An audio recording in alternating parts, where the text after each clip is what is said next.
গিন্নি, আমি চললাম গো। হ্যাঁ, যাই। জমিটা আগে চাষ দিয়ে আসি। আকাশে মেঘ মেঘ হচ্ছে বুঝলে, বৃষ্টি হয়ে গেলে আবার চাষ দিতে দেরি হয়ে যাবে। যাও তাড়াতাড়ি, কাজ শেষ করে আসো। আমি ততক্ষণে রান্না বান্না সেরে ফেলি।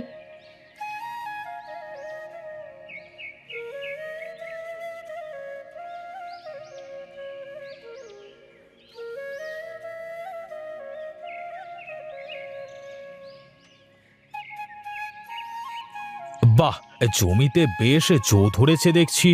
এখনই চাষটা দেওয়া ভালো হবে। Hot hot hot hot hot hot. এই যা যা যা যা, বাই বাই।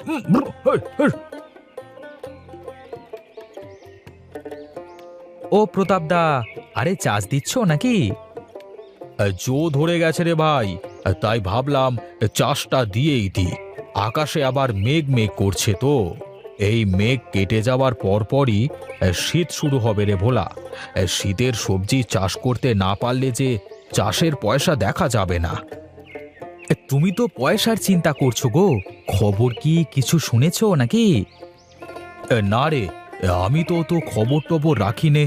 আমার খবরই কে রাখে বল দেখি। শুনলাম 3 দিন ধরে নিম্নচাপ হবে, নদীতেও তো পানি ভরা। ভারী বৃষ্টি হলে নদীর বাঁধ ভেঙে না যায়। হে কি সর্বনাশী কথা রে! এমন হলে তো ফসলি জমি সব তলিয়ে যাবে। মানুষের তো কষ্টের শেষ থাকবে না। দেখা যাক কি হয়। তোমার তো সব সবজির চারা দেওয়া হয়ে গেছে মনে হয়। তার বলতে 1 মাস আগে ভাবনা চিন্তা করে আঙুর ফসল করব বলে আগেই চারা দিয়ে ফেলেছি। হ্যাঁ, সবকিছু ঠিকঠাক থাকলে তো তাহলে এবার তোমার বাম্পার হয়ে যাবে দাদা। দেখি কপালে কি আছে। ঠিক আছে, চাষ দিয়ে ফেলো, যা হয় পরে দেখা যাবে। এখন যাই, দেখি খিদে লেগে গেছে গো। বাড়ি যাই, ও বেলায় এসে আবার দেখি কিছু করা যায় নাকি।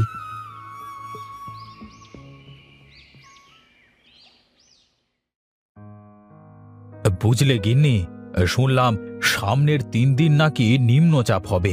প্রচুর জল হতে পারে বুঝলে। এই অসময়ে আবার নিম্নচাপ কিসের? নিম্নচাপ কি আর বলে কয়ে আসে নাকি? ওর কাছে শীতকাল গরমকাল কিছুই নেই, যখন ইচ্ছে আসতে পারে। বড় ঢল হতে পারে তো, তোমার লস হয়ে যাবে চাষে। সেই চিন্তাই তো করছি গো। এখন দেখা যাক কি হয়। ফসলের চারাগুলো তো দেখতে দেখতেই বড় হয়ে গেল। 2-4 দিনের ভিতরেই তুলে লাগানো দরকার। যে অবস্থা হচ্ছে তাতে 2-4 দিন না, 2-1 সপ্তাহের মধ্যে লাগানো যাবে কিনা তার ঠিক নেই। ধাওয়ায় বেশি বড় হয়ে গেলে কিন্তু সেই চারা লাগায় কোনো কাজ হবে নি। কি আর করবো তাছাড়া? আগে কাল আর পরশু 2 দিন দেখি তো।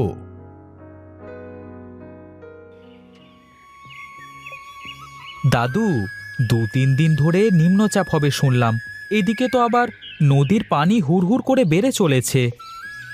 এ তো মহা বিপদের আলামত রে বাছা। অনেক বছর পর পর এমন হয়, এবার বুঝি তাই হতে চলেছে। দাদু, এই সমস্যার কি কোনো সমাধান নেই? এর যে কোনো সমাধান নেই রে বাছা। নদীর পানি বাড়বার সাথে যদি বড় ঢল হয় তাহলে নদীর বাঁধ কোনোভাবেই ঠেকানো যাবে না। কিন্তু দাদু, তাহলে তো গাঁয়ের সব ফসলি জমি তলিয়ে যাবে, মানুষ তো না খেতে পেয়ে মারা যাবে। এখন আর কিচ্ছুই করবার নেই রে। তোরা একটু গাঁয়ের সবাইকে সচেতন করে দে বাবা, যাতে সবাই তাদের খাবার পানি সব গুছিয়ে রাখে। তা না হয় বলে দিলাম, কিন্তু পানি যদি মাঠ পেরিয়ে এদিকে চলে আসে তাহলে তো বাড়ি ঘর সব তলিয়ে যাবে। না না না না, ও চিন্তা করিস নে, পানি এইদিকে আসবে না। মাঠের চারপাশে যে খাল কাটা আছে না, ওই খাল দিয়ে সব পানি আবার অন্য পাশ দিয়ে নদীতেই চলে যাবে, এইদিকে আসবে না পানি। যাক যাক, তাহলে তো মানুষ ঘরে থেকে খেয়ে বাঁচতে পারবে। তোরা যা বাবা, গাঁয়ের মানুষদের একটু জানিয়ে দে কেমন।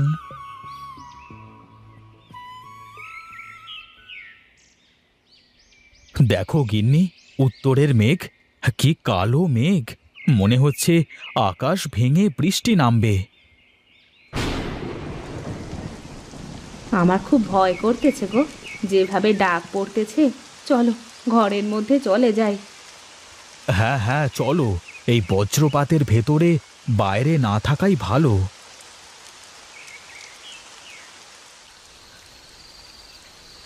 বুঝলে গিন্নি, যে বৃষ্টি শুরু হয়েছে তাতে নির্ঘাত নদীর বাঁধ ভেঙে যাবে। এবছর আর আমার সবজি চাষ করা হলো না গো। আগেই এসব কথা বলো না তো, বুদ্ধি থাকলে কত কিছু করা যায়। বুদ্ধি দিয়ে আর কি হবে? বুদ্ধি খাটানোর জায়গায় যদি না থাকে। আহা, তুমি খালি খালি এত চিন্তা করতেছো। বাইরে বৃষ্টি হচ্ছে, বেশ ভালোই ঠান্ডাও পড়তেছে। এখন একটু ঘুমাও শান্তি করে, কাল সকালে উঠে দেখা যাবে।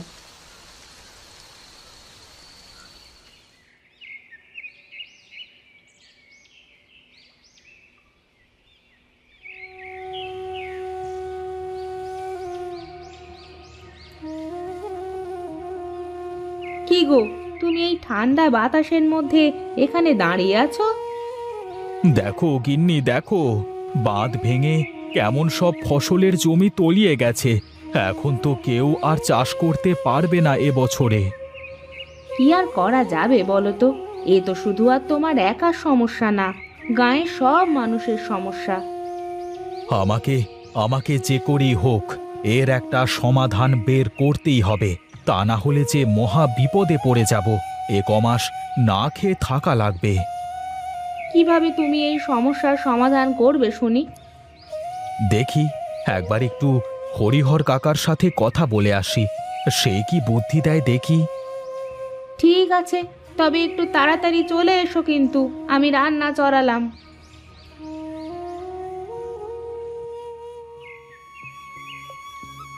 কাকা, তুমি এ গাঁয়ের সবার থেকে বয়স্ক। তুমি এর আগেও গায়ে এরকম মহামারী হতে দেখেছো। এখন তুমি বলো, আমরা এখন কি করব? আমি আর কি বলবো বাছা, এখনকার ছেলে পুলে তো আমাদের থেকেও কত বেশি জানে। না দাদু, কথায় আছে না, পুরনো চাল ভাতে বাড়ে। এখন তুমি বলো, আমরা কি করব? এখন তো শীতকাল চলে এসেছে, চারিদিকে শীতের ফসলের ধুম পড়ে যেত, কিন্তু চারিদিকে তো এখন শুধু পানি আর পানি। এ পানি কমতে তো অনেক দিন সময় লেগে যাবে রে। হ্যাঁ কাকা, এই জন্যই তো চাষের কোনো বিকল্প খুঁজতে হবে। যে করি হোক শীতের সবজি চাষ করতে হবে, তা না হলে যে গায়ের মানুষের না খেতে পেয়ে মরতে হবে। শোন তাহলে, এখন একটাই বুদ্ধি, ভেলা সাজিয়ে চাষ করতে হবে। এই ভেলা সাজিয়ে আবার কি করে চাষ করা যায়? যায় যায়, হ্যাঁ, মাটির গুণ থাকলে হালকা মাটিতেও সবজি ভালো হয় গো। কিন্তু কাকা, কি করে সব করব? তুমি যদি একটু ভালো করে বলে দিতে। আর শোন শোন, আগে বাঁশ বা কলা গাছ দিয়ে ভেলা বানাতে হবে, তারপর উপরে গোবরের মাটি দিয়ে চারা লাগাতে হবে। কথাটা মন্দ বলনি কাকা, এইভাবে তো কাউকে চাষ করতে দেখিনি আমি আগে। আমরা চেষ্টা করে দেখি কি হয়। কিন্তু আমার মনে হয় এতে কোনো লাভ হবে না। তুই দুদিনের ছোকরা, তুই তো কত বেশি জানিস তাই না? তাহলে আবার আমার কাছে আসলি কেন? আহা কাকা, রাখো তোর কথা, আমি যা বলি তাই শোনো। বল দেখি, কি বলবি? বলছি যে খালি মাটি দিলে কি হবে, নাকি গোবরের মাটি দেওয়াই লাগবে? আর যেহেতু নিচে মাটি থাকবে না, ভেলার ওপর মাটি দিয়ে তার উপর লাগাতে হবে, আর সেহেতু ওপরে শুধু গোবরের মাটি দিতে হবে। ঠিক আছে কাকা, তাহলে আমরা গিয়ে আমাদের কাজটা শুরু করি। বেশ বেশ, চলো প্রতাপদা, আমরা আগে শুরু করি, তারপর দেখা যাক গায়ের লোকেরা কি করে। এই গায়ের লোক আমাদের মতো করে চাষ করলে করবে, তা না করলে আমাদের থেকে কিনে খাবে। সমস্যা তো নেই কোনো আমাদের, তাই না? চল চল, কথা না বলে কাজটা করি গিয়ে।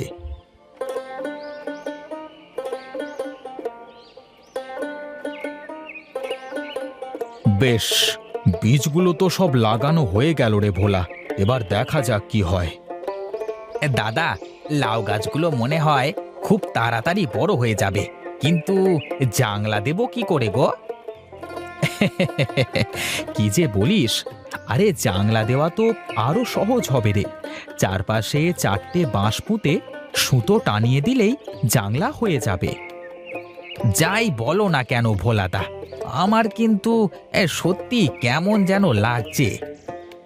এই শোন তোরা, হরিহর কাকা এ গাঁয়ের সবার থেকে বয়স্ক মানুষ, তার কথা শুনে কাজ করলে মনে হয় না যে আমাদের সাথে খারাপ কিছু হবে। চলো দাদা, এবার বাড়ি ফেরা যাক, বেশি সময় এভাবে ভিজে থাকলে ঠান্ডা লেগে যাবে। হ্যাঁ হ্যাঁ, চল চল যাই, তা না হলে আবার পরে বিপদ হয়ে যাবে।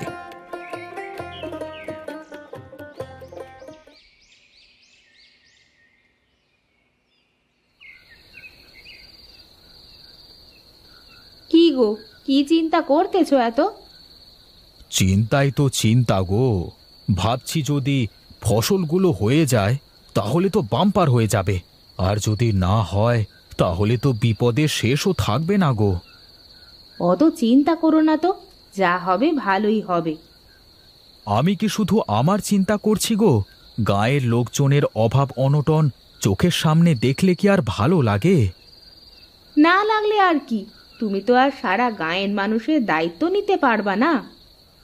না, তা পারবো না, কিন্তু যদি নিজে কিছু করতে না পারি তাহলে অন্তত বিপদের সময় সবার পাশে তো দাঁড়াতে পারবো। অত চিন্তা করে মাথা নষ্ট করার দরকার নেই।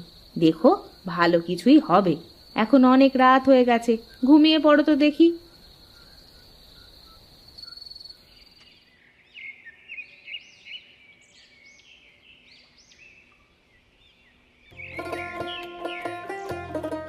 কিরে দিনেশ, খুব তো বলেছিলি যে হরিহর কাকার বুদ্ধি কাজে লাগবে না। এখন দেখ দেখ, মাঠের থেকে বেশি ভালো ফসল হয়নি, তুই বল। হ্যাঁ দাদা, তা তো হয়েছেই। এই জন্যই তো হরিহর দাদুর কথা মতো আমরা তোমার সাথে কাজে লেগে গেলাম। আমাদের দেখা দেখি এখন গাঁয়ের সবাই এভাবে চাষ করতে চাচ্ছে। সবাই যদি চাষ করে তাহলে তো খুবই ভালো হবে। যে যা করে করুক গে, আমাদের চিন্তা কর। এখন তো এই ফসলগুলো সব বাজারে বিক্রি করবার মতো হয়ে গেছে। হ্যাঁ দাদা, তাহলে কালকেই ফসলগুলো সব তুলে বাজারে নিয়ে যাই, কেমন? এ বাজারে কিন্তু কাঁচা সবজির খুব দাম, দেখে শুনে বিক্রি করতে হবে। গাঁয়ের মানুষের এই বিপদের সময় বেশি দামে বিক্রি করা যাবে না রে। খরচের হিসেব করে সেভাবেই বিক্রি করতে হবে আমাদের। ঠিক বলেছ দাদা, এখন আমাদের সকলের পাশে দাঁড়ানো উচিত। বেশ বেশ, এখন তাহলে চল, কাল এসে সব বাজারে বিক্রির জন্য নিয়ে যেতে হবে।